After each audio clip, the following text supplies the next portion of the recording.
Imagine yourself at the center of chaos, shouting, demands, criticism, everything happening at once, and yet you remain calm, unmoved. Nothing really gets to you. It sounds impossible, but it isn't. Neuroscience and perceptual psychology have long shown that our emotional reactions depend far less on what happens around us than on how we interpret it. That's why two people can face the exact same situation and respond in completely different ways. The difference lies in inner regulation, and that ability can be developed. You're living an ordinary day, everything seems fine, and then someone cuts you off in traffic without signaling. Within seconds, your pulse rises, irritation flares, or your manager criticizes you in front of colleagues. Suddenly your mood shifts, your focus breaks. These moments happen all the time. But the real question is this: why do they affect us so deeply? Because what throws us off balance is not the event itself, but the meaning we assign to it. Research in psychology suggests that a large portion of our emotional reactions arise automatically, driven by unconscious mental patterns. What you feel is often less about them and more about how your brain has learned to respond to similar stimuli. Take a simple example. Two people hear the same sentence: "You're not trying hard enough." One listens, reflects, and thinks about what could be improved. The other immediately goes into defense, feels attacked, and stays upset all day. What changed? Not the words, but the perception.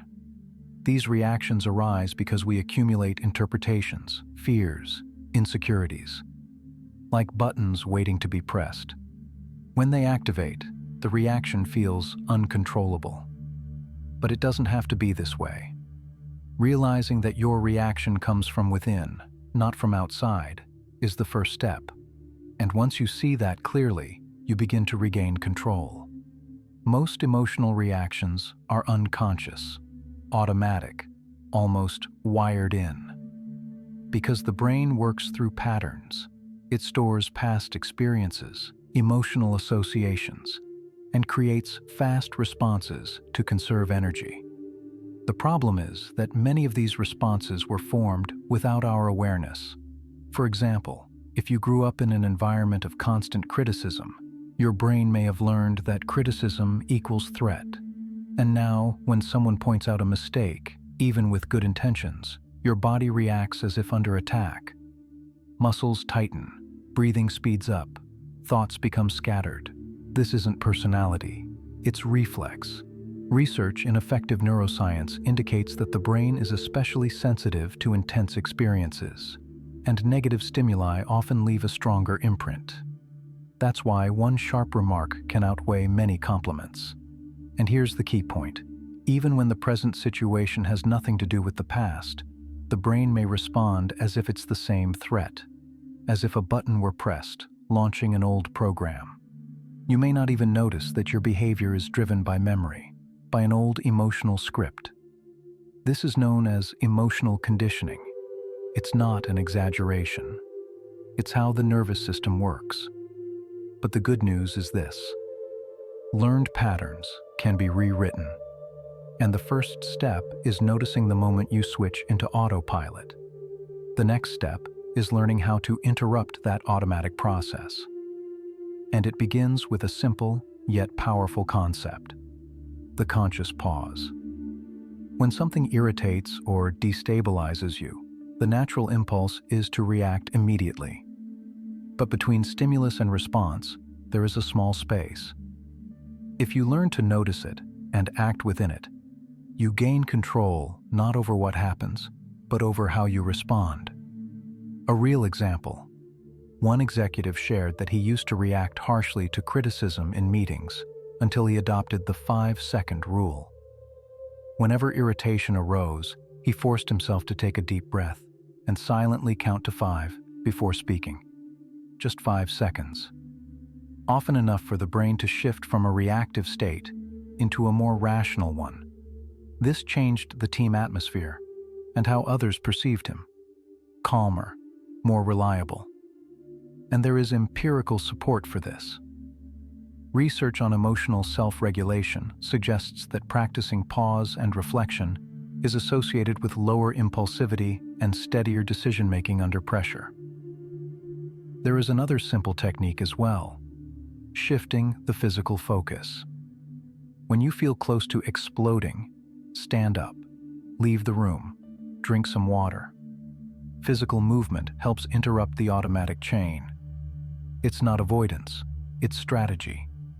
And though it may seem too simple, these small actions are exactly what retrain the brain to respond differently. With practice, stability becomes natural. It's important to understand that every strong reaction has a trigger, and often that trigger isn't about the present moment at all, but about something unresolved from the past. Emotional wounds stored inside, waiting for activation.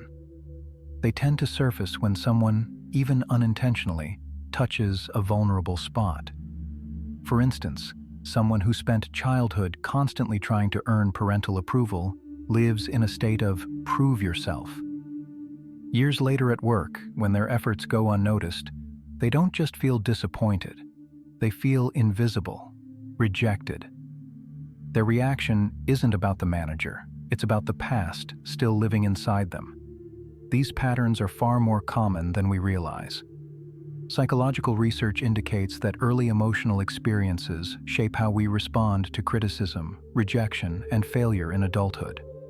The brain preserves these experiences as emotional reference points, and similar situations can reactivate the original feeling. Triggers aren't always obvious. Sometimes a simple phrase creates a disproportionate reaction because it touches a hidden wound. "You're late again" may sound to an insecure person like, "You can't be relied on," and that can be enough to activate anger, guilt, or defense. Identifying these points isn't about blaming yourself or reliving trauma. It's about understanding where emotions come from. Once you can name the source, the reaction begins to lose its power. Most people try to avoid their triggers. They ignore them, distract themselves, blame others. But triggers are not enemies. They are signals. They point to parts of you that still need attention. Whenever you feel anger, shame, or anxiety that feels out of proportion, it's a sign that something there deserves to be seen, not avoided. And this is where possibility appears. Imagine someone who feels deeply affected when they aren't listened to. Instead of simply calming down, they ask, "Why does this affect me so strongly?" The answer may be simple. As a child, they were constantly interrupted, dismissed, unheard. The trigger exposed an old wound. Now, instead of an automatic reaction, there is space for conscious work. This practice is called active self-observation. It involves pausing, naming the emotion, and asking, what exactly was touched? Which part of me felt threatened or vulnerable? Psychologists call this metacognition, the ability to think about your own thinking. It's a powerful tool for leaving reactive mode and living with greater awareness.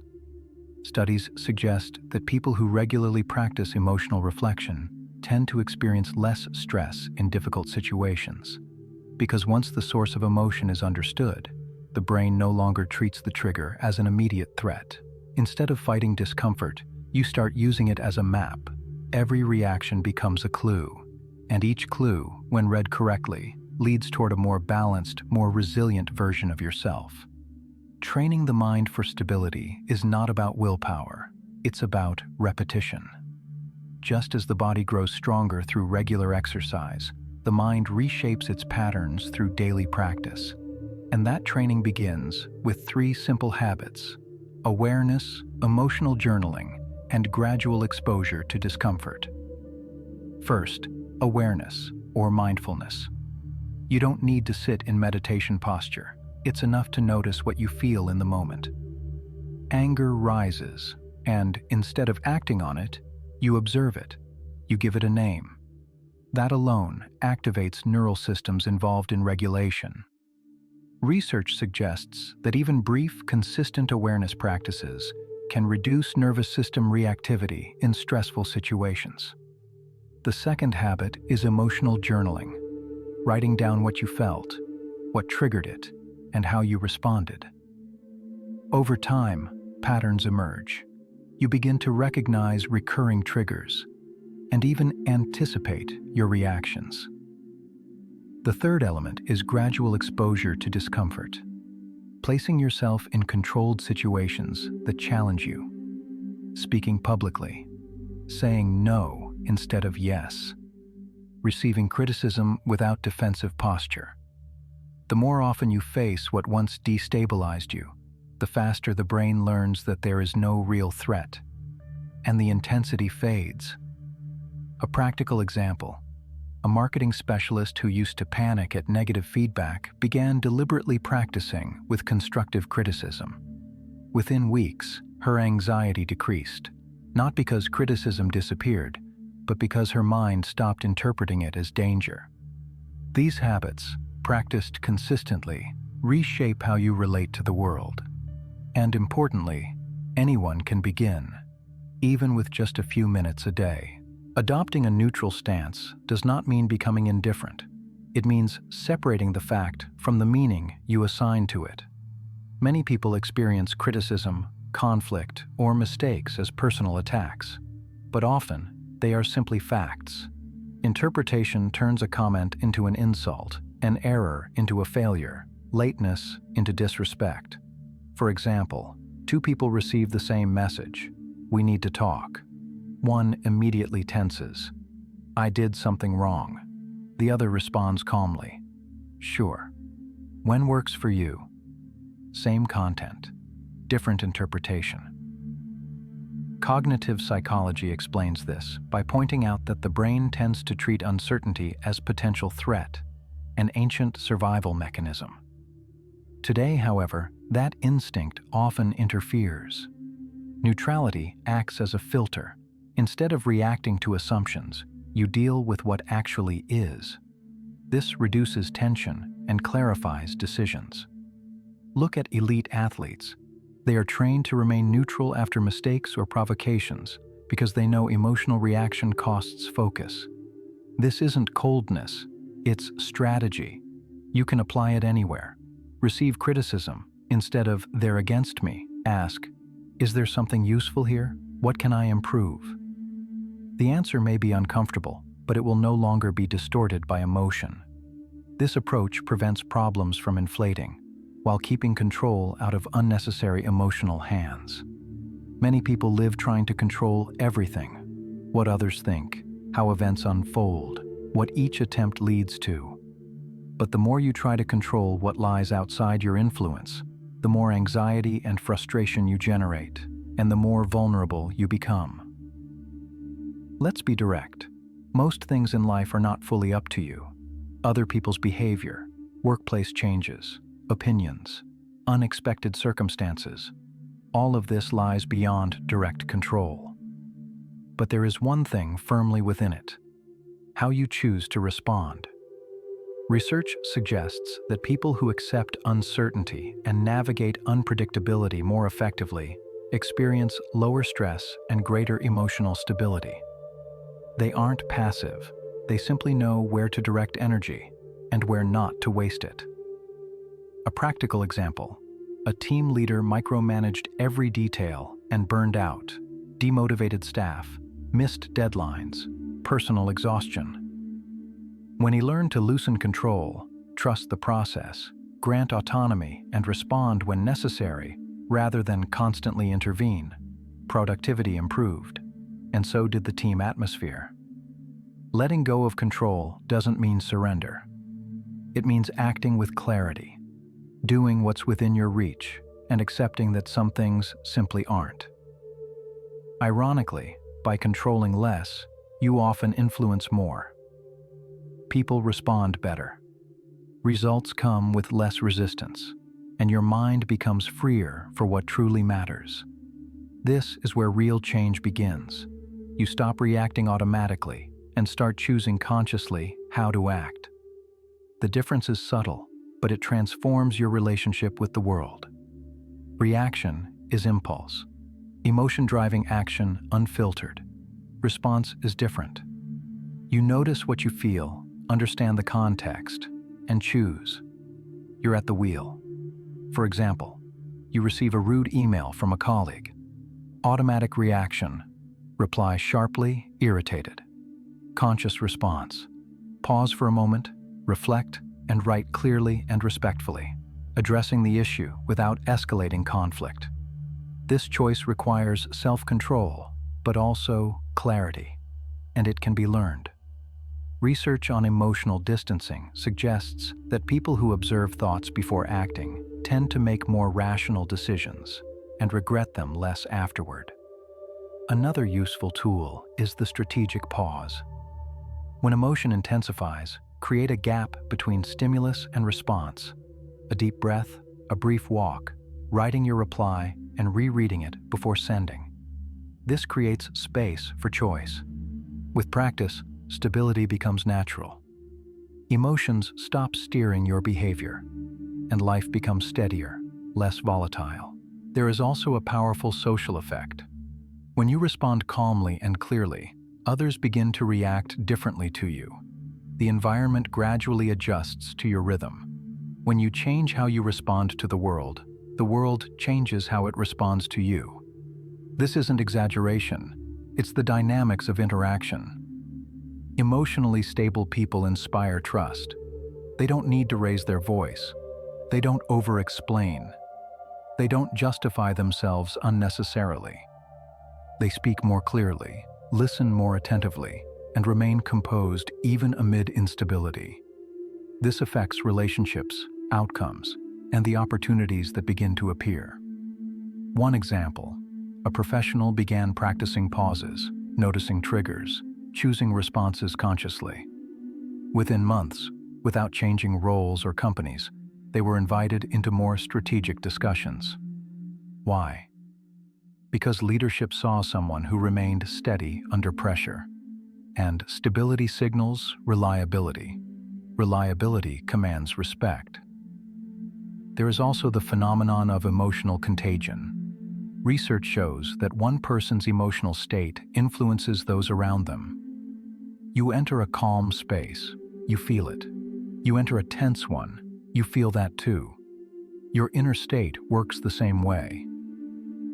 When you are difficult to destabilize, it often has a calming effect on others. And when you stop chasing external approval, people begin to value your position more. Acting from your values rather than others' expectations sets off a chain reaction. You stop being a hostage to circumstances and begin to influence through example. A composed mind is not cold or detached, it is stable, and stability changes how you interact with the world. From that point on, what you do flows from a clearer, stronger, more conscious place. If this path resonates with you, remember, the work happens inside, but the results become visible outside. You don't need to control everything around you. Learning to guide yourself from within is enough, and much of the rest begins to align with your new rhythm. And this is only the beginning. Thank you for watching. I hope this gave you something to reflect on. Until next time.